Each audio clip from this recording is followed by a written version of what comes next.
আলহামদুলিল্লাহ আলহামদুলিল্লাহি রাব্বিল আলামিন আসসালাতু ওয়াসসালামু আলাইকা ইয়া রাসূলুল্লাহ আসসালাতু ওয়াসসালামু আলাইকা ইয়া হাবিবাল্লাহ আউযু বিল্লাহি মিনাশ শাইতানির রাজীম বিসমিল্লাহির রহমানির রহিম সুবহানাল্লাযী আসরা বি'আবদিহি লাইলাম মিনাল মাসজিদিল হারাম ইলাল মাসজিদিল আকসা ইলা আখির আয়াত। সুলতানুল হিন্দ হযরত খাজা মাইনুদ্দিন হাসান চিশতি রহমতুল্লাহি আলাই ও পবিত্র মিরাজুন নবী সাল্লাল্লাহু আলাইহি সাল্লাম কনফারেন্স 2019 এর সম্মানিত উদ্বোধক, প্রধান অতিথি, বিশেষ অতিথিবৃন্দ, আমন্ত্রিত অতিথিবৃন্দ এবং সে বিকেল থেকে শুরু করে এই পর্যন্ত বিজ্ঞ আলোচকবৃন্দ, বিশেষ করে যার নাম না বললেই নয়, সম্মানিত প্রধান আলোচক আল্লামা মুফতি কাজী আবু জাফর মোহাম্মদ হেলাল উদ্দিন, সভাপতি বাংলাদেশ ইসলামী ফ্রন্ট ঢাকা মহানগর সহ আমি সময়ের সংক্ষিপ্ততার জন্য সকলের নাম আমি উল্লেখ করছি না, আমি আন্তরিকভাবে দুঃখ প্রকাশ করছি। এবং আয়োজক কমিটি উপস্থিত আপনারা সকলেই আসসালামু আলাইকুম ওয়া রাহমাতুল্লাহি ওয়া বারাকাতুহু। আমি আমার বিষয়বস্তু দেওয়া হয়েছিল মিরাজ সংক্রান্ত কোরআনের আয়াতের তাত্ত্বিক ব্যাখ্যা। যেহেতু আমি আমার আলোচনা খুব সংক্ষেপে আমি সেদিকে যাচ্ছি। মেরাজ এমন একটা বিষয়, এই বিষয়টার আলোচনা কোন দিক থেকে শুরু করব, কোত্থেকে বলবো, কোথায় শেষ করব, আসলে এটা খুব কঠিন একটা বিষয়। কারণ এই মেরাজ এত ডাইভার্সিটি এটার মধ্যে, এত ভিন্ন ভিন্ন ব্যাখ্যা, ভিন্ন আলোচনার মধ্যে লুকায়িত। আপনি সায়েন্স বলেন, আপনি আধুনিক বিষয়ের সাথে সম্পৃক্ততা বলেন, তারপরে আল্লাহ রসুলের সম্মান, তার ডিগনিটি, তার মর্যাদার কথা বলেন, এমনকি কোরআনের ব্যাখ্যার, এই আয়াতের তাত্ত্বিক ব্যাখ্যার কথা বলেন, এক একটা লাইনে এক একটা সমুদ্রের মতো আমার কাছে মনে হয়। তো আমি আমার আলোচনার মূল বক্তব্যে যাচ্ছি। তার আগে যেহেতু আজকের প্রোগ্রামটা দুইটা বিষয়কে কেন্দ্র করে, একটা হচ্ছে আমার খাজা হিন্দ, খাজা গরিবে নওয়াজ এবং মিরাজুন নবী। আমি খাজা গরিবে নওয়াজের ব্যাপারে একটু কথা বলতে চাই। আমার কাছে মনে হচ্ছে যেন ওনার ব্যাপারে একটু না বলে গেলে এটা আসলে শুকরিয়াটা হবে না, বা ওনার প্রতি যে দায়বদ্ধতা, ওনার প্রতি উনি আমাদেরকে যে ভালোবাসা দিয়েছেন, ওনার কাছ থেকে আমরা যা পেয়েছি, আসলে সেটার সামান্যতম কিছু না বললে সেটা বড়ই অকৃতজ্ঞ হয়ে যাবে। সেই জন্য জাস্ট আমি একটা কথা বলবো। আমার আলা হযরত আজিমুল বরকত ইমাম ইশকে মহব্বত উনি বলেছিলেন খাজা বাবা সম্পর্কে যে ভারতবর্ষে খাজা বাবাকে আমার আল্লাহ যে রুটি দান করেছেন, সেই রুটির টুকরো খেয়ে আমরা ভারতবাসী বেঁচে আছি। এটা আসলে রুটি না, এটা ব্যাখ্যাটা হবে, অর্থাৎ খাজা বাবার জন্য যে খাজিনা আমার আল্লাহ রেখেছেন, খাজা বাবার জন্য যে বরাদ্দ, সেই বরাদ্দের অংশগুলি আসলে আমরা নিয়ে আমাদের জাহিরি, আমাদের বাতিনি, সার্বক্ষণিক সবকিছুতে ওই খাজানা থেকে, ওই খাজিনা থেকে আমরা নিয়ে আমরা বেঁচে আছি। আল্লাহু আকবার। আমি আরেকটা তথ্য দিতে চাই আপনাদেরকে। আমার আলা হযরতের ব্যাপারে একটা কথা আছে যে উনি খাজা বাবার দরবারে যাননি বা কম যেতেন, বা গেছেন কিনা তা স্পষ্ট না। এই ব্যাপারে আমি একটু তথ্য দিতে চাই। আমার আলা হযরত খাজা বাবার দরবারে গিয়েছিলেন, একবার নয়, একাধিকবার নয়, বহুবার।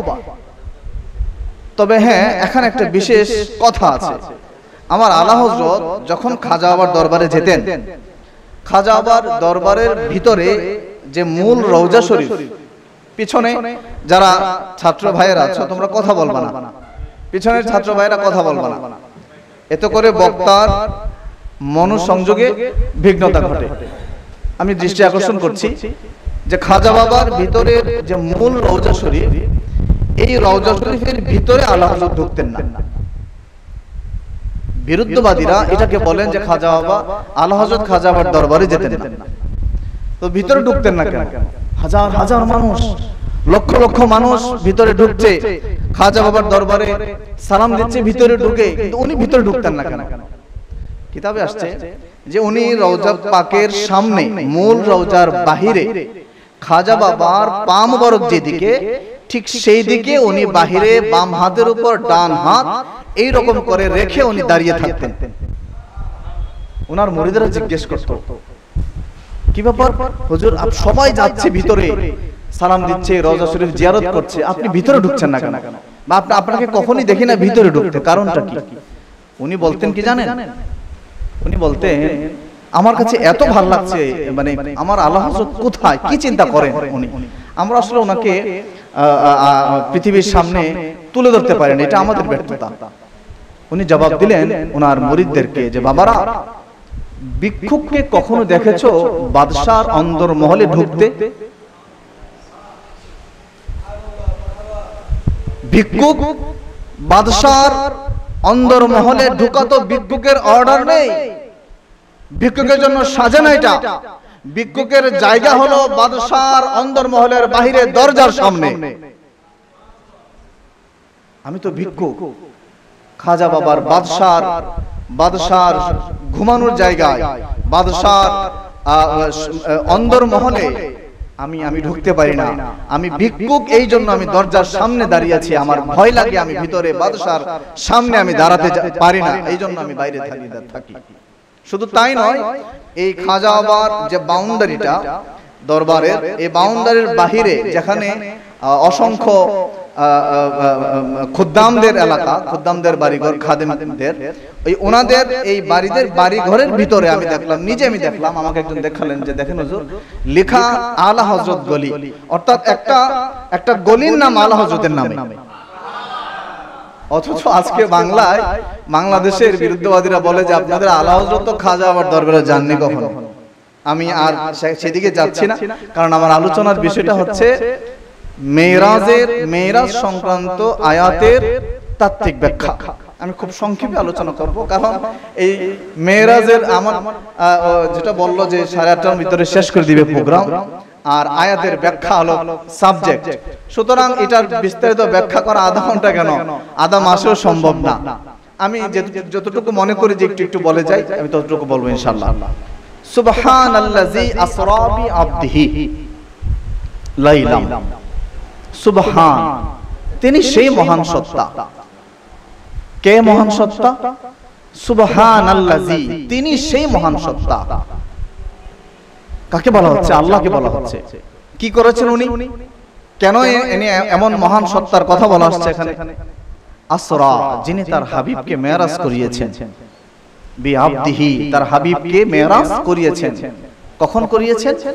লাইলা, রাতে। আমি দেখি এতটুকু শেষ করতে পারি কিনা আলোচনা।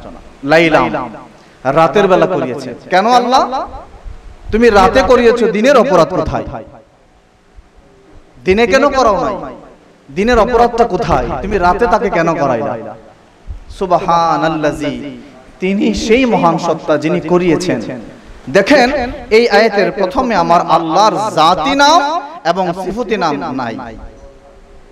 আমার আল্লাহর আল্লাহ জাতি নামটাও এখানে নাই। আমার আল্লাহর সিফতি নাম রহমান, রাহিম, জব্বার, খালেক, মালিক, এই নামগুলিও নাই। কেন আল্লাহ? এত বড় ঘটনার কথা বলছো তুমি, অথচ তোমার জাত নামটাও ব্যবহার করো নাই, তোমার সিফতি নামও ব্যবহার করো নাই কেন? অথচ আমরা কোরআনের অসংখ্য আয়াতে আমরা দেখি আলহামদুলিল্লাহি রাব্বিল আলামিন জাতি নাম পাওয়া যায়, আর রহমানির রহিম সিফতি নাম পাওয়া যায়, মালিক ইয়াউমিদ্দিন সিফতি নাম পাওয়া যায়, আর রহমান আল্লামাল কোরআন সিফতি নাম পাওয়া যায়। কেন আল্লাহ? তোমার হাবিবের মেরাজের মতো আমার রাসূল পাকের বলা হচ্ছে যে মুজিজার ক্ষেত্রে সর্বশ্রেষ্ঠতার দিক থেকে দ্বিতীয়তম যার অবস্থান কোরআনের পরে, এত বড় মুজিজার কথা বলবা, অথচ তোমার জাতি নামও ব্যবহার করো নাই, তোমার সিফতি নামও ব্যবহার করো নাই, আবার বলছো রাতে করিয়েছো, দিনের অপরাধ কি ছিল তাহলে? সুবহানাল্লাযী আসরা বিআবদিহি, তিনি সেই মহান সত্তা যিনি তার হাবিবকে করিয়েছেন। আল্লাহ মেরাজে তো গিয়েছে, আমরা জানি আমার হাবিব, আমাদের রাসূল পাক মেরাজে গিয়েছেন, তো অথচ এই আয়াতের মধ্যে তুমি বলছো, এই আয়াতের মাধ্যমে আমরা জানতে পেরেছি যে আমার রাসূল পাক মেরাজে যাচ্ছেন, মেরাজে গিয়েছেন, তো ক্রেডিট তো রাসূল পাককে দাও নাই, ক্রেডিট নিয়েছো তুমি স্বয়ং আল্লাহ। সুবহানাল্লাযী, তিনি সেই মহান সত্তা যিনি তার হাবিবকে মেরাজ করিয়েছেন। মেরাজে গিয়েছে আমার রাসূল, অথচ ক্রেডিট নিচ্ছ তুমি আল্লাহ, তার ব্যাখ্যা কি? এত শত কোশ্চেন আমাদের, এত শত প্রশ্ন আমাদের। আবার এখানে আমার রাসূল পাকের জাতি নাম কোনো ব্যবহার করো নাই, সিফতি নামটাও ব্যবহার করো নাই। সম্মানিত সুধী, আমি আমার আলোচনার ভিতরে ঢুকছি। সুবহানাল্লাযী আসরা বিআবদিহি লাইলাম মিনাল মাসজিদিল হারাম ইলাল মাসজিদিল আকসা ইলা আখির আয়াত। সুবহানাল্লাযী, এটার মধ্যে দেখেন প্রথম শব্দ সুবহান, দ্বিতীয় শব্দ আল্লাহ, আল্লাযী, সুবহানাল্লাযী, তৃতীয় শব্দ আসরা, চতুর্থ শব্দ বিআবদিহি, পঞ্চম শব্দ লাইলাম। এই সুবহান শব্দের মধ্যে আমার আল্লাহ অনেক ব্যাখ্যা। সম্মানিত সুধী, এই সুবহান শব্দের যে কত ব্যাখ্যা! এই সুবহান শব্দ ব্যবহার হচ্ছে তাকসিম হিসেবে, কসম অর্থে ব্যবহার হচ্ছে এখানে। এই সুবহান শব্দ আল্লাহর শান, মান, আল্লাহর শ্রেষ্ঠত্ব বোঝাতে ব্যবহার হচ্ছে। এই সুবহান শব্দ দ্বারা শুধু তাই নয়, আমার রাসূল পাকের প্রতি খণ্ডিত, আমার রাসূল পাকের প্রতি আগত অভিযোগের আগেই খণ্ডিত খণ্ডনের আমার আল্লাহর দত্ত ভাষা এখানে প্রকাশ হচ্ছে। এই জন্য আমি প্রথমেই বলেছিলাম যে 15-20 মিনিটে আসলে এই ব্যাখ্যা করাটা অনেক মুশকিল একটা বিষয়। সুবহান প্রথম শব্দ, সেই মহান সত্তা। এই লাইলাম পর্যন্ত আমি চেষ্টা করব চারটা ব্যাখ্যা আমি আপনাদের সামনে তুলে ধরতে। প্রথমটা হলো সুবহান। এই সুবহান শব্দের মধ্যে আমার আল্লাহ একটা ইশারা দিয়েছেন, একটা বিশেষ ইঙ্গিত দিয়েছেন। এটাকে মুফাসসিরিন কেরাম বলেন ইশারায়ে তাকদিস, পবিত্রতার ইশারা। প্রথম শব্দের মধ্যে খেয়াল করুন, প্রথম শব্দের মধ্যে পরের শব্দ কি? আল্লাযী আসরা বিআবদিহি। এই আল্লাযী শব্দ এবং বিআবদিহি শব্দ, এই দুইটা শব্দ দুইজনকে বোঝাচ্ছে। একজন আমার আল্লাহ, একজন তার হাবিব। এই দুইটা শব্দের মধ্যে দেখেন তাদের সিফতি নাম ব্যবহার করা হয়নি, এমনকি তাদের জাতি নামও ব্যবহার করা হয়নি। এই দুইটা শব্দের মধ্যে একটা কানেক্টিভিটি আছে, এই দুইটা শব্দের মধ্যে একটা রিলেশন আছে, একটা ইন্টারনাল কানেক্টিভিটি এই দুইটা শব্দের মধ্যে আছে, যেটাকে বলা হয় ইশারায়ে খফি, গোপন ইশারা, গোপন ইশারা, ভেদের ইশারা। পরের শব্দ আসরা, সৈর করিয়েছেন, যিনি মেরাজ করিয়েছেন। এটার মধ্যে ইশারা হচ্ছে ইশারায়ে সৈর, অর্থাৎ ভ্রমণ ইশারা। ভ্রমণটা আসলে কি? ভ্রমণ বলতে আমরা কি বুঝি? আমার আল্লাহ কি বোঝাচ্ছেন? ভ্রমণটা কিসের ভ্রমণ? ভ্রমণটা কোন সময়ের ভ্রমণ? ভ্রমণটা কোথাকার ভ্রমণ? ভ্রমণটা কোন জায়গার ভ্রমণ? ভ্রমণটা কেন ভ্রমণ? এই ভ্রমণের বৈশিষ্ট্য কি?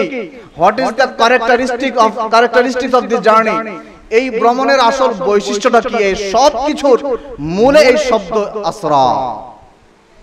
পঞ্চম শব্দ হচ্ছে লাইলাম, রাতে ভ্রমণ করিয়েছেন। আল্লাহ তুমি দিনে করাও না? আমার আল্লাহ কই না, আমি রাতে করিয়েছি। এই জন্য, কারণ এই লাইলাম শব্দ ব্যবহারের মাধ্যমে আমি আরেকটা ইশারা করেছি তোমাদেরকে। সেটা কি? সেটা হচ্ছে ইশারায়ে মাহাব্বত। ইশারায়ে যদি বাংলায় বলি, প্রেমের ইঙ্গিত, ভালোবাসার ইঙ্গিত, প্রেমের ইঙ্গিত। এই লাইলাম রাত শব্দ দ্বারা আমার আল্লাহ একটা ভালোবাসার মহাসমুদ্রের একটা ইঙ্গিত এখানে দিয়েছেন। অনেক ব্যাখ্যার অবকাশ এগুলো, আমি একটু একটু করে ব্যাখ্যা করছি প্রত্যেকটাই। চারটা ইশারা: ইশারায়ে তাকদিস, ইশারায়ে খফি, ইশারায়ে সৈর, ইশারায়ে মাহাব্বত। আল্লাহ কি কি ইশারা দিয়েছে এগুলোতে, এটার ব্যাখ্যা কি? সুবহান, তিনি সে মহান সত্তা। মহান সত্তা সুবহান, কোন সে সত্তা? তার মহানত্ব কি? তার মহানত্ব হলো তিনি কাউকে জন্ম দেন নাই, তিনি কারো থেকে জন্ম নেন নাই, তাকে দেখা মানুষের পক্ষে সম্ভব না, তার সাথে কথা বলা সম্ভব না, তাকে ছোঁয়া সম্ভব না, তাকে ধরা সম্ভব না, তার সাথে মোলাকাত করা এটা মানুষের পক্ষে সম্ভব না। তাকে দেখা থেকে তিনি পবিত্র, তার সাথে কথা বলা থেকে তিনি পবিত্র, তাকে ছোঁয়া থেকে তিনি পবিত্র, তাকে ধরা থেকে তিনি পবিত্র, তিনি নিদ্রা যাওয়া থেকে পবিত্র, একটা জায়গার মধ্যে অবস্থান নেওয়া থেকে তিনি পবিত্র। আল্লাহু আকবার। তিনি সেই মহান, তিনি সেই মহান সত্তা। আল্লাহ মানলাম, তুমি সেই মহান সত্তা যার সাথে কথা বলা যায়, কথা বলা মানুষের পক্ষে সম্ভব না। যেমন মুসা কালিমুল্লাহ রব্বি আরিনি বলেও তার পক্ষে দেখা, আমার আল্লাহকে দেখা সম্ভব হয়নি। আমার আল্লাহ নিষেধ করেছে, লান তারানি, দেখতে পারবে না মুসা।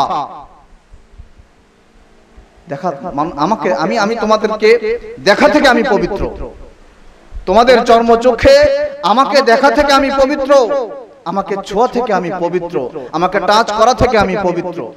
আল্লাহ মানলাম, তুমি এই সমস্ত এই বিষয়গুলো থেকে তুমি সেই মহান সত্তা, এই সমস্ত বিষয় থেকে তুমি মহান, তুমি পবিত্র। কিন্তু আমি তো খুঁজে পাই তোমার এই আয়াতে এই সুবহান শব্দের সাথে যে মহানত্ব, এই মহানত্বের সাথে পরের কথার মধ্যে তো আমি কেমন যেন একটু ব্যতিক্রম খুঁজে পাচ্ছি। কেমন সে ব্যতিক্রম?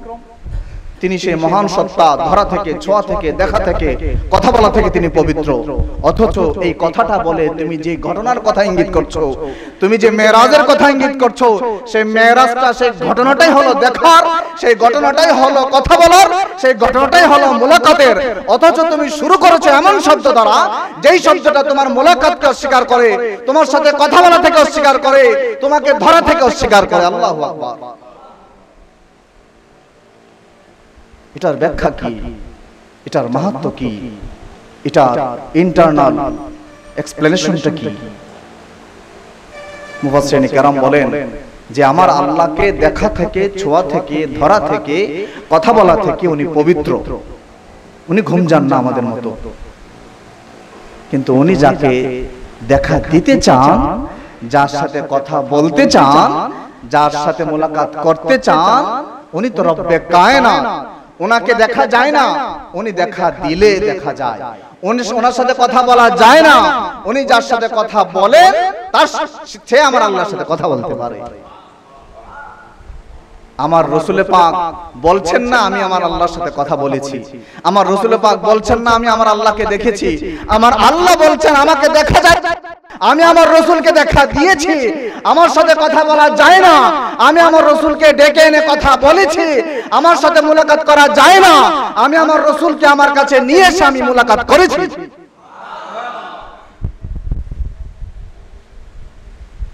বাবারা, ভাইরা, সম্মানিত সুধী, এটা আমি খুব সংক্ষেপে ব্যাখ্যাগুলো দিচ্ছি, চেষ্টা করছি দেওয়ার। এটা হচ্ছে ইশারায়ে তাকদীস, পবিত্রতার ইশারা, মহানত্বের ইশারা। আমি তাকসিমের দিকে যাচ্ছি না এবং বিরুদ্ধবাদীদের খণ্ডন এই সুবহান শব্দ দ্বারা কিভাবে হচ্ছে সেদিকে যাচ্ছি না, অনেক লম্বা হয়ে যাবে এক শব্দের ব্যাখ্যা করতে গেলে। সুবহানাল্লাযী আসরা বিআবদিহি, দ্বিতীয় ইশারা হলো আল্লাযী আসরা বিআবদিহি, আল্লাযী আবদিহি। খেয়াল করুন, আমি প্রথমে বলেছিলাম যে এখানে আল্লাহর জাতি নামও ব্যবহার হয়নি, আল্লাহর সিফাতি নামও ব্যবহার হয়নি। কেন আল্লাহ কেন ব্যবহার করেন না আপনি? আমার আল্লাহ উত্তর দেয়, মুফাসসিরিন কেরাম বলেন আল্লাযী, তিনি সে মহান সত্তা। দেখেন আমার আল্লাহর জাতি নামও আসে নাই, সিফাতি নামও আসে নাই, আসেছে একটা সর্বনাম, জমির, প্রনাউন। আবার ওইদিকে সেম আমার রাসূল পাকের ক্ষেত্রে রাসূল পাকের জাতি নামও আসে নাই, সিফাতি নামও আসে নাই। আমার রাসূল পাকের আলাদা আলাদা একটা বিশেষ একটা শব্দ এখানে ব্যবহার হয়েছে, আবদিহি, তার হাবিব, তার বান্দা। সম্মানিত সুধী, কেন এটা এমনটা কেন? আল্লাহ যেটা থার্ড পারসন, এটা নাম পুরুষ, অর্থাৎ তিনি। আমি যদি আপনাদের যে কোনো একজনকে বলি তিনি, আজকের প্রোগ্রামের আহ্বায়ক যিনি, তিনি, তার ক্ষেত্রে তিনি ব্যবহার হয়, আল্লাহ জি ব্যবহার হয়। আবার খেয়াল করুন, আবদিহি, তার বান্দা, তার এই আব্দুন শব্দটা আমার এবং আপনার ক্ষেত্রে ব্যবহার হয়। পৃথিবীর সমস্ত মানুষের ক্ষেত্রে এই আবদিহি, আমার আল্লাহর বান্দা, এটা ব্যবহার হয়। আবার আল্লাহ জি এমন একটা শব্দ যেই শব্দটা সবার ক্ষেত্রে ব্যবহার হয়।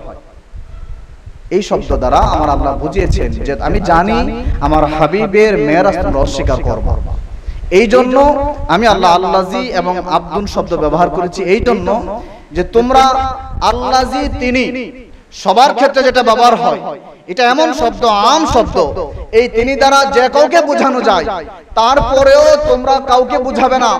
এই আল্লাহজি তিনি দ্বারা একমাত্র আমি আল্লাহকেই তোমরা মুরাদ করবে, আমি আল্লাহকেই তোমরা উদ্দেশ্য করবে, আমি আল্লাহকেই বুঝাবে। অন্য কারো ক্ষেত্রে সেটা শামিল হওয়ার সুযোগ থাকলেও অন্য কাউকে এখানে তোমরা ইনক্লুড করবে না, আমি আল্লাহকেই বুঝাবে। এই আল্লাহজি দ্বারা যদি আমাকে বুঝাতে পারো, সুতরাং আব্দুহু দ্বারা কারা কারা আমার হাবিবকে বুঝাবে, কারা কারা আমার হাবিবকে মুরাদ দিতে পারবে, কারা কারা আমার হাবিবের সাথে আমার হাবিবকে বিশ্বাস করবে যে তিনি সশরীরে মেরাজ করেছিলেন। আমি একটা পরীক্ষা তোমাদের সামনে ছেড়ে দিলাম, আল্লাহজি দিয়ে যদি আমি আল্লাহকে মানতে পারো, সুতরাং সমস্ত আব্দুলকে বাদ দিয়ে শুধুমাত্র আমার হাবিবকে মুরাদ করতে পারার মতো সাহস এবং বিশ্বাস কার কার আছে, সেই পরীক্ষা আমি তোমাদের সামনে ছেড়ে দিলাম। তিনি আল্লাহজি সবার ক্ষেত্রে ব্যবহার হয়, কিন্তু তিনি সেই আল্লাহজি যিনি আব্দুনকে চিনে। আব্দুন সবার ক্ষেত্রে ব্যবহার হয়, কিন্তু তিনি সেই আব্দুন যিনি আল্লাহজিকে পরিপূর্ণভাবে চিনে। खुदा क्या है मोहम्मद जाने और मोहम्मद क्या है खुदा, এটা আল্লামা ইকবালের একটা শের। সুতরাং আল্লাহজি সবার ক্ষেত্রে ব্যবহার হলেও এটা এমন একজন অন্য কারো ক্ষেত্রে এখানে আসবে না। আর আব্দুন সবার ক্ষেত্রে ব্যবহার হলো, এটা এমন একজন পৃথিবীর অন্য কারো ক্ষেত্রে এই আব্দুর ক্ষেত্রে আসবে না। আল্লাহু আকবার। আমি খুব সংক্ষেপে বলছি। আসরা ইশারায়ে সে ভ্রমণের ইশারা, ভ্রমণ করিয়েছে। কিসের ভ্রমণ? এটার দুইটা ব্যাখ্যা বলতে দুইটা ভাগ। একটা হলো আমার রাসূলের পাকের কি কি ভ্রমণ করেছে, কি কি ভ্রমণ করেছে, আবার আরেকটা ভাগ হলো কোথায় কোথায় ভ্রমণ করেছে। কি ভ্রমণ করেছে? আমার রাসূলের পাকের কলব মোবারক, আমার রাসূলের পাকের কলবে আতহার, আমার রাসূলের পাকের কলবে আকদাস, আমার রাসূলের পাকের রূহ মুবারক, আমার রাসূলের পাকের চোখ মুবারক, আমার রাসূলের পাকের সের মুবারক, আমার রাসূলের পাকের বদন মুবারক, আমার রাসূলের পাকের হাত মুবারক, আমার রাসূলের পাকের পা মুবারক, আমার রাসূলের পাকের পুরো শরীর মুবারক, আমার আল্লাহর লামাকান পর্যন্ত সব কিছুতে, সব জায়গাতে, আপনি সিদরাতুল মুনতাহা বলেন, আপনি জান্নাত বলেন, আপনি আরশে কুরসি লৌহ কলম বলেন, সব কিছু পাড়ি দিয়ে, সাত আসমান সাত জমিন পাড়ি দিয়ে, আলমে লাহুদ, আলমে হাহুদ, আলমে জাবারুত, আলমে মালাকুত, সমস্ত আলম পাড়ি দিয়ে আমার আল্লাহর রাসূল, আমার রাসূলের পাক সৃষ্টি জগৎকে ওনার কদমের নিচে রেখে আমার আল্লাহর লামাকানে, যেখানে there is no place, there is no time, যেখানে আমার আল্লাহর কুদরতি জায়গা ছাড়া, যেখানে উত্তর দক্ষিণ পূর্ব পশ্চিম কিচ্ছু নাই, আমার রাসূলের পাক সেখানে আমার আল্লাহর কাছে গিয়ে মুলাকাত করে আমার রাসূলের পাকের সর্ব অঙ্গ সহ সবকিছু নিয়ে আমার রাসূলের পাক সেখানে সৈর করেছেন, ভ্রমণ করেছেন। আল্লাহু আকবার। সম্মানিত সুধী, অর্থাৎ এখানে স্বপ্নের এই আসরা শব্দের মধ্যে স্বপ্নকে আলাদা করা হয়েছে। কেন? কারণ আমার রাসূলের পাকের জাহিরি বদন মোবারক, জাহিরি হাত মোবারক, অনেক ব্যাখ্যা আছে বাবা, জাহিরি পা মোবারক, জাহিরি আমার রাসূলের পাকের সের মোবারক, সব কিছু সহ উনি ভ্রমণ করেছেন, শেয়ার করেছেন। এটা হলো একটা ধারা। আরেকটা ধারা হলো আমার রাসূলের পাক কোথায় কোথায় ভ্রমণ করেছেন, সেটা হলো এই মসজিদে বাইতুল্লাহ থেকে শুরু করে বাইতুল মুকাদ্দাস থেকে, তারপরে সাত আসমান জমিন লৌহ কলমে সমস্ত সৃষ্টি জগৎ শেষ করে দিয়ে আমার রাসূলের পাক আল্লাহর লামাকানে এই সব সৃষ্টি জগৎ পাড়ি দিয়ে আমার আল্লাহর লামাকানে গিয়ে আমার রাসূলের পাক ভ্রমণ করেছেন। বলুন আল্লাহু আকবার। এই দুইটা দিকের একটা হলো রাসূলের পাকের সবকিছু নিয়ে, আরেকটা হলো সব জায়গা পার হয়ে আমার আল্লাহর লামাকানে। এই দুইটা দিকের পরিপূর্ণ বুঝাইতে আমার আল্লাহ বলেছেন আসরা, তিনি ভ্রমণ করিয়েছেন। আমি মাঝখান দিয়ে একটা কথা বলে যাচ্ছি, চাচ্ছিলাম না এটা বলতে, তারপর চলে আসছে এই জন্য, কারণ আমি, আপনারা জানেন অনেকে, আমার পিএইচডির গবেষণা আমার গাউসে পাক আব্দুল কাদের জিলানী আল হাসানী ওয়াল হুসাইনী রাদিয়াল্লাহু তাআলা আনহুকে নিয়ে। তো আমি খুব ব্যস্ততার কারণে এই বিষয়টা নিয়ে আসতে পারি নাই। খুব ব্যথিত হয়েছি যে বর্তমানে আমার এই মেরাজে আমার রাসূলের পাকের কদম মুবারক গাউসে পাকের ঘাট মুবারকে ছিল, এটা অনেকে এখন মানতে নারাজ। এই ব্যাপারে অনেকের কথা আসছে, আমি জানি না কারা কারা করেছেন, যতটুকু আমি শুনেছি দেখেছি। আমার কাছে খুব রিলায়েবল, ডিপেন্ডেবল, অথেন্টিক প্রমাণ আছে। আমি সময় সেটা আনবো ইনশাআল্লাহ, খুবই ব্যস্ততার কারণে নিয়ে আসতে পারি নাই। আমার কাছে অথেন্টিক প্রমাণ আছে। আমার গৌসে পাকের ঘর মুবারকে মেরাজে আমার রাসূল পাক রুহানি ভাবে গৌসে পাকের রুহানি হালতে আমার আল্লাহর রাসূল আমার গৌসে পাকের ঘর মুবারকে আমার রাসূল পাক কদম মুবারক রেখেছিলেন। এবং শুধু তাই নয়, আমার গৌসে পাক যখন দুনিয়াতে আসছেন, দুনিয়াতে আসার সময় ওনার আম্মাজান বলতেছে, আমি দেখি আমার আব্দুল কাদিরের ঘাড়ে একখান পায়ের চিহ্ন দেখা যায়। আমি সেদিকে যাচ্ছি না, এটা অনেক অন্যদিকে আলোচনা। মেরাজ বাবা তিনটা ইশারা, সম্মানিত সুধী, ইশারায়ে তাকদিস, ইশারায়ে খফি, ইশারায়ে সির। 4 নম্বর ইশারা লাইলা, রাত। সুবহানাল্লাযী আসরা বিআবদিহি লাইলা, রাতে ভ্রমণ করিয়েছে আল্লাহ, দিনে কেন করাও নাই? মুফাসসিরিন کرام বলেন রাতের একটা বিশেষ বৈশিষ্ট্য আছে। কি বৈশিষ্ট্য? রাত হলো এই 24 ঘন্টার মধ্যে যতগুলো প্রহর আছে এর মধ্যে রাত হলো প্রেমের প্রহর, রাত হলো ভালোবাসার প্রহর। কিভাবে দেখেন, আমার আল্লাহ তাহাজ্জুদ নামের নামাজের সময় হাদিস শরীফে আসছে যে প্রথম আসমানে এসে যান, এসে তাহাজ্জুদের সময় মানুষদেরকে ডাকেন, তোমরা কারা আছো আমার কাছে রহমত চাও, আমি রহমত তোমাদেরকে দিব। আমার কাছে মাগফিরাত চাও, আমি মাগফিরাত দিব। আমার কাছে তোমরা সম্পদ চাও, আমি তোমাদেরকে সম্পদ দিব। আমার কাছে সৌন্দর্য চাও, আমার কাছে চরিত্র চাও, আমি তোমাদেরকে সুন্দর চরিত্র দান করব। তোমরা আমার কাছে দোয়া করো, আমি তোমাদের সেই দোয়া কবুল করব বলে হাদিস শরীফে এই শেষ রাত তাহাজ্জুদের কথা উল্লেখ আছে। শুধু তাই নয়, আপনি দেখেন লাইলাতুল কদর, লাইলাতুল বারাত, এরকম ভাবে বিশেষ বিশেষ রাতের কথা বলা হয়েছে, দিনের কথা খুব কম আসছে। আমার আল্লাহ এটা বলেন নাই, হাদিস শরীফে এটা কখনো পাওয়া যায়নি যে আমার আল্লাহ বিকেল বেলা প্রথম আসমানে নেমে বান্দাদেরকে ডাকেন অথবা দুপুর বেলা ডাকেন। আসছে রাতের বেলা ডাকেন। রাত খুব প্রেমের বিষয়। মানুষ যখন, এমনকি মানুষের দিকে খেয়াল করেন আপনি, মানুষজন সারাদিন কর্মে ব্যস্ত থাকে, তার প্রিয় মানুষটার সাথে সময় কাটানোর জন্য সে সময়টা রাখে রাতের বেলা।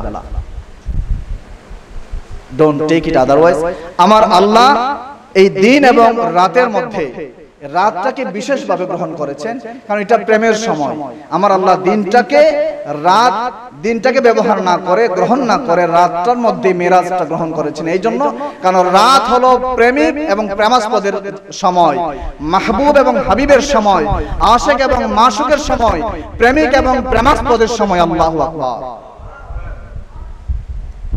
আল্লাহ, তুমি রাতে তোমার হাবিবকে নিয়েছো, তোমার হাবিবকে লামাকানে নিয়েছো, অথচ আমরা হাদিস শরীফে জানি যে প্রথম আসমানে এসে তুমি বান্দাদেরকে ডাকো, সবাইকেই ডাকো, রহমত দেওয়ার জন্য, বরকত দেওয়ার জন্য, মাগফিরাত করার জন্য তুমি প্রথম আসমানে এসে ডাকো।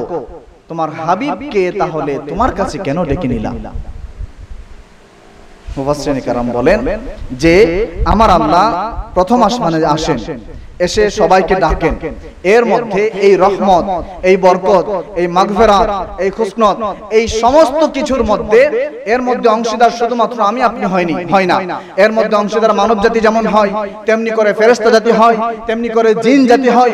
শুধুমাত্র জিন, মানুষ, ফেরেশতাই হয় না, এমনকি আল্লাহ সৃষ্টি জগতের মধ্যে পানি রাশি, আপনি পর্বত রাশি বলেন, এমনকি জমিন, আসমান, কুল কায়নাত, জমিনের নিচের প্রাণীগুলি, জমিনের উপরের প্রাণীগুলি, এমনকি পানির নিচের যে প্রাণীগুলি, এই সমস্ত প্রাণীগুলি আল্লাহর সৃষ্টি জগতের মধ্যে যা আছে সবকিছু আমার আল্লাহর প্রথম আসমানে আসার যে হাদিস, এই হাদিসের যে রহমত এবং বরকতের কথা বলা হয়েছে, এই সমস্ত জাতিরা আল্লাহর প্রথম আসমানে সে রহমত এবং বরকতের অংশীদার হওয়ার সুযোগ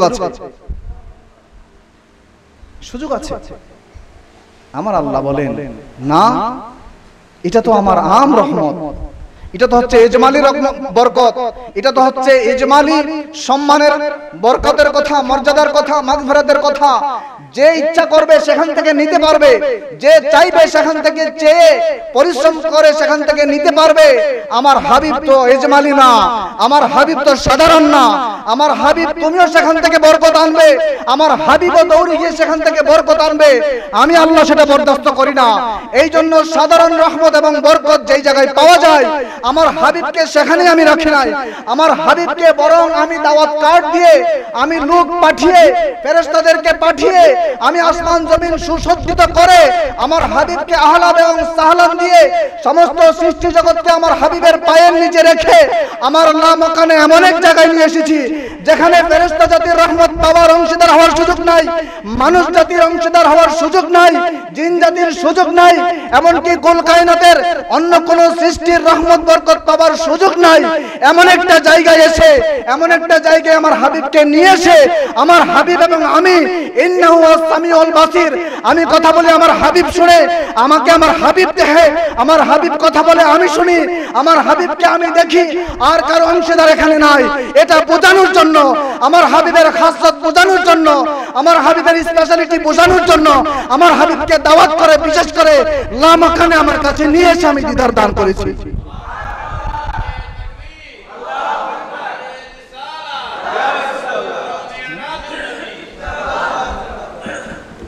সম্মানিত সুধী, বলেছিলাম আপনাদেরকে যে মেরাজের আলোচনা শুরু করা যাবে, এটা শেষ করা সম্ভব না, শেষ করা সম্ভব না। সুবহানাল্লাযী, আল্লাহ তুমি সেই মহান সত্তা, ভ্রমণ মেরাজ হয়েছে আমার রাসূলে পাকের, অথচ তুমি শুরু করেছো তোমার মহানত্ব দিয়ে। বিষয়টা কি? বিষয় আছে এখানে বাবা, কারণ আমার আল্লাহ তো জানে আবু জেহেল যেমন তখন ছিল, কিয়ামতের আগ পর্যন্ত যুগে যুগে কালে কালে, যুগে যুগে কালে কালে, সময়ে সময়ে, গোত্রে গোত্রে, দেশে দেশে এইরকম আবু জেহেল তৈরি হবে যারা আমার হাবিবের মেরাজ মানবে না, আমার হাবিবকে নিরক্ষর বলবে, আমার হাবিবকে আমার কাছে আশ্চর্য লাগে যে একটা সে নাকি পড়াশোনা করেছে, আমার রাসূল পাক যার শিক্ষক আমার আল্লাহ, যিনি কোরআনের ধারক বাহক, ইনি আলিফ কোনটা চিনতেন না, উনি জিম কোনটা চিনতেন না, উনি বা কোনটা চিনতেন না। মানে আমার কাছে মুখ্য মানুষ তো আন্দাজ করে কথা বলতে পারবে না, মুখ্য চাইতে অদম যদি কেউ থাকে সে হয়তো এটা বলতে পারে। এটা কিভাবে সম্ভব? তিনি কোরআন শিক্ষা দিতেন সাহাবীদেরকে, উনি আলিফ চিনতেন না। আমার আল্লাহ তার উপর নাজিল করেছেন আলহামদুলিল্লাহি রাব্বিল আলামিন, অথচ উনি আলহামদুলিল্লাহর প্রথমে যে আলিফ, এই আলিফটা উনি চিনতেন না। এটা কোনো কথা হইল? এটা তো দলিল তো পরে, দলিল পরে। তোমার সেন্স কি বলে? তোমার সেন্স কি বলে? তুমি এমন এক নবীর উম্মত দাবি করো, সর্বশ্রেষ্ঠ, সর্বশ্রেষ্ঠ বিজ্ঞানী দাবি করো তাকে, সর্বশ্রেষ্ঠ জ্ঞানী দাবি করো তাকে, তাকে পড়ানোর মতো শিক্ষক পৃথিবীতে নাই, তাকে লেখান শেখানোর মতো শিক্ষক পৃথিবীতে নাই, এমন এক জ্ঞানীর কথা বলো তুমি, সাথে সাথে আবার এটা বলো যে তিনি লিখতে জানতেন না, পড়তে জানতেন না। এটা কিভাবে সম্ভব? এটা কিভাবে সম্ভব? আমি সেদিকে যাচ্ছি না। মহানত্ব, মহানত্ব, আল্লাহ মেরাজ করেছে আমার হাবিব, আর এই ঘটনা বর্ণনার শুরুটা করেছে তোমার মহানত্ব দিয়ে। আমার আল্লাহ বলেন, আমি তো জানি যে যুগে যুগে কালে কালে এইরকম আবু জেহেল তৈরি হবে, যারা মানবে না, যারা বুঝেও বুঝতে চাইবে না। আমি তাদের জন্য দেড় ভাষায় ঘোষণা করলাম, সুবহানাল্লাযী, রে আমার হাবিব তো মেরাজ করে নাই, আমার হাবিব তো মেরাজ করে নাই, আমার হাবিব তো আমার কাছে আসে নাই, আমার হাবিব তো আমার সাথে মোলাকাত করে নাই, আমার হাবিব তো এই দাবি তোমার সামনে করে নাই কখনো। তাহলে আল্লাহ আমরা এটা জানলাম কিভাবে এই মেরাজ? আমার আল্লাহ উত্তর দেয়, দাবি তো হচ্ছে আমার, ঘোষণা হচ্ছে আমি আল্লাহ দাবি করছি আমার হাবিবকে আমি মেরাজ করিয়েছি, আমি আল্লাহ দাবি করছি আমার হাবিবের সাথে আমি দেখা করেছি, আমি আল্লাহ দাবি করছি আমার হাবিবের সাথে আমি কথা বলেছি। দাবি তো আমি আল্লাহ। সুবহানাল্লাযী, তিনি সেই মহান সত্তা আসরা, যিনি তার হাবিবকে মেরাজ করিয়েছেন। সুতরাং আমি মেরাজ করিয়েছি, ক্রেডিট তো আমার। যদি তোমার সংশয় থাকে, there is have any confusion about me, তুমি যদি মনে করো এই মেরাজ সম্পর্কে তোমার কোনো সংশয় থাকে, তোমার সংশয় তো আমার হাবিবের দিকে যাবে না, তোমার আঙ্গুল উঠে যাবে আমি আল্লাহর দিকে। কারণ আমার হাবিব মেরাজ করেছেন এটা বলে নাই, বরং আমি বলছি আমার হাবিবকে মেরাজ করিয়েছি। আমি জানি, এই জন্য আমি করিয়েছি, আমি মহান সত্তা, আমি সেটা পারি কিনা এখন জবাব দাও। তুমি জবাব দাও আমি আল্লাহ পারি কিনা। তোমার মধ্যে যদি সেই ঈমান থাকে যে আমি আল্লাহ পারি, আমার হাবিবের সশরীরে মেরাজ তোমাকে মানতে হবেই হবে। আর মেরাজ যদি না মানো, আমার হাবিবের উপর আঙ্গুল না, আঙ্গুল উঠে যাবে আমি আল্লাহর উপর। কারণ দাবিটা হচ্ছে আমার। আমি খুব সংক্ষেপে শেষ করছি। সম্মানিত সুধী, মুজিজা, মুজিজা হলো অত্যাশ্চর্য, যেটা কমন সেন্স সাপোর্ট করে না, যেটা সাধারণ সেন্স আকল যেটাকে সাপোর্ট করে না। এটা কিভাবে সম্ভব? হঠাৎ করে দুপুরবেলা দেখলেন, হঠাৎ করে রাতে মনে করেন রাত 12টা, এখন 8:30 বাজে, দেখলেন হঠাৎ করে সকাল পূর্ব দিকে এই সূর্য ওঠা শুরু হয়েছে। এটা আপনার সেন্স সাপোর্ট করবে না। এটাকে বলা হয় মুজিজা, এটাকে বলা হয় কারামত, যেটা স্বাভাবিক প্রক্রিয়াকে বিঘ্ন করে, যেটা স্বাভাবিক ন্যাচারাল যে সিস্টেম, ন্যাচারাল যে প্রসেসিং, এটাকে ব্রেক করে, যেটা ভিন্ন কিছু তৈরি করে, ভিন্ন ঘটনাকে নিয়ে আসে, এটাকে বলা হয় মুজিজা, এটাকে বলা হয় কারামত। সুতরাং আমার রাসূল পাকের বাবা, সম্মানিত সুধী, আপনারা যদি স্বপ্নে দেখেন আকাশ দিয়ে উড়ে যাচ্ছেন, এটা সেন্স সাপোর্ট করে না? এটা তো হতেই পারে। সকালে উঠে বলেন, দোস্ত আমি তো কালকে দেখলাম আমি আসমান দিয়ে উড়ে যাচ্ছি। এটা হতেই পারে, আপনি স্বপ্নে দেখতেই পারেন, কারণ এটা ন্যাচারাল প্রসেসিং, স্বপ্নে এটা হওয়া সম্ভব। যদি আপনি আমার রাসূল পাকের এটাকে মুজিজা মানেন, তাহলে স্বপ্নে মানা আপনার পক্ষে সম্ভব না। স্বপ্নে আপনি মানতে পারবেন না, কারণ স্বপ্নে যে কারো হতে পারে। এটা মুজিজা, এটা ন্যাচারাল প্রসেসিংটা ব্রেক করে না, এটা সেন্স সাপোর্ট করে। মুজিজা তাকে বলে যেটা যেই ঘটনাকে নরমাল সেন্স সাপোর্ট করে না। অর্থাৎ এটা কিভাবে সম্ভব? যখন সম্ভবের কথা আসে, যখন স্বাভাবিকভাবে সেটা সম্ভব না, সেটা সম্ভব হয়ে যায়, এটাকে বলে মুজিজা। যদি আমার রাসূল পাকের এই সশরীর মুবারকের মেরাজ বিশ্বাস না করে, তাহলে মুজিজাকে অস্বীকার করা হবে। আর যদি এটা মনে করে যে মেরাজ একটা মুজিজা, তাহলে অবশ্যই সেটা সশরীরেই মানতে হবে।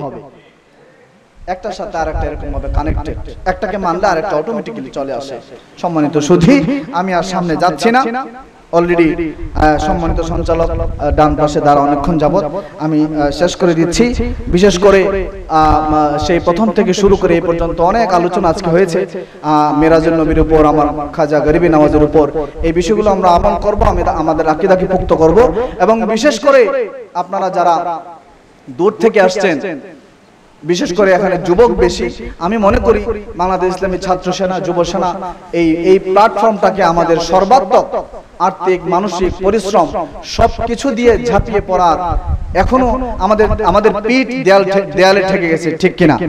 আমাদের পিঠ দেয়ালে ঠেকে গেছে।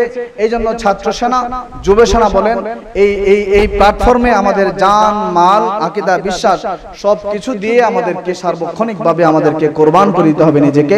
আল্লাহ পাক আমাদেরকে তৌফিক দান করুন। আল্লাহুম্মা আমিন। ওয়া আখিরি দাওয়ানা আনিল হামদুলিল্লাহি রাব্বিল আলামিন। আসসালামু আলাইকুম ওয়া রাহমাতুল্লাহি ওয়া বারাকাতুহু।